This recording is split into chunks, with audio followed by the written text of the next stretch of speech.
یہ کتنا آدمی ہے؟ 4-5 ہزار آدمی بیٹھا ہے کم از کم. تو اس میں سے میں ٹھیکہ لوں کہ میں ہی بڑا پیر ہوں جناب، میں ہی دعا کروں گا تو قبول ہو جائے گی. یہ ٹھیکہ پیر صاحب کا نہیں ہے، یہ غلط فہمی ہے لوگوں کی. نہ یہ گولڈے شریف والے پیروں کا، نہ پاک پتن شریف والے کسی پیر کا یہ ٹھیکہ نہیں ہے کہ یہ دعا کریں گے تو ہاتھ. فرمایا اجیب دعوت الداعی اذا دعان، جب مجھے کوئی پکارنے والا سچے دل سے پکارتا ہے تو میں اس کی پکار کو سنتا ہوں. سمجھ آئی؟ میں ایک پیر ہو کر یہ بات کہہ رہا ہوں. یہ جملہ پیر نہیں کہتے، ان کی دکانداری میں فرق آتا ہے. ٹھیک ہے؟ تو آپ سب ہاتھ اٹھائیں، ان میں سے کوئی نیک ہوگا. میں تو گناہگار ترین آدمی ہوں. آپ میں سے کوئی اللہ کا مقبول، کسی کا عمل اس کی جناب میں قبول ہو تو میں اپنے گناہوں کی بھی معافی مانگتا ہوں، اس انسان کو لے کر، اس کا وسیلہ ڈال کر. ہم کس بارگاہ میں ہاتھ اٹھانے والے ہیں؟ معتبری نہ کرو پیرو کہ تمہاری ان معتبریوں سے کچھ نہیں بنے گا. تمہاری دعائیں منہ پر مار دی جائیں گی.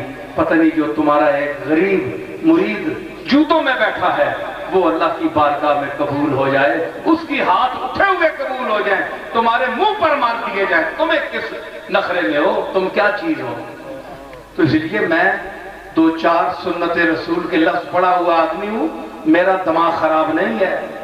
سمجھ آئی؟ میں نے ایک شعر کہا تھا رات کو، ان کو غزل سنائی محی الدین شاہ اور یہ منشی فضل بھی بیٹھے ہوئے تھے وہاں محفل میں.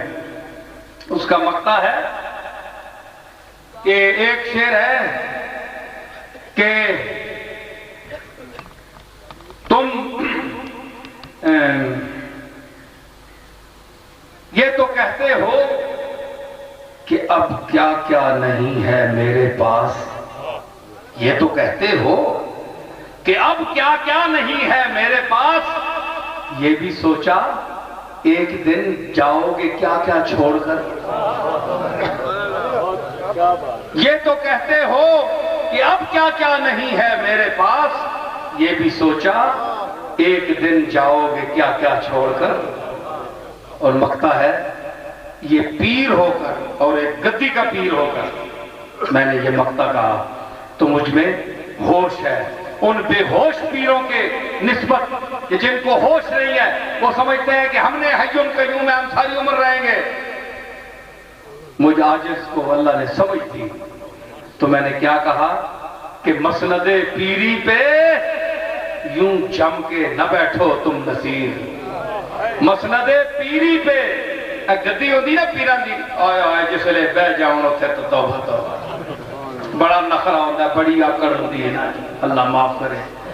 مسند پیری پہ یوں جم کے نہ بیٹھو تم نصیر، کل کو اٹھ جاؤ گے یہ سارا تماشا چھوڑ کر.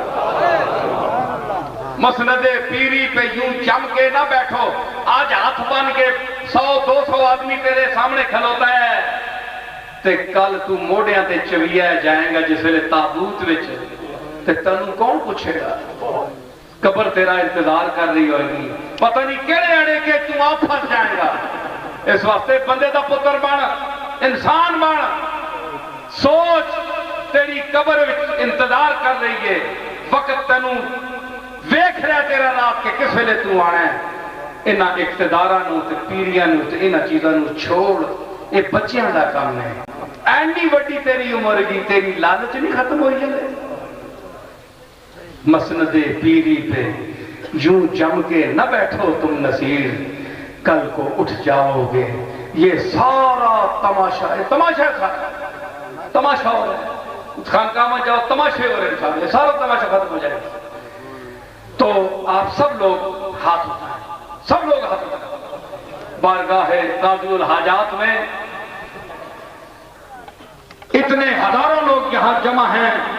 جو قرآن مجید میں نے پڑھا، جو مل کیا گیا، اور ان حاضرین میں سے جس نے جو کچھ پڑھا، اے میرے مولا ان حاضرین میں سے جو تیرا نیک آدمی ہے. میں تو گناہگار ہوں، میں تو عاصی ہوں، میں خاطی ہوں.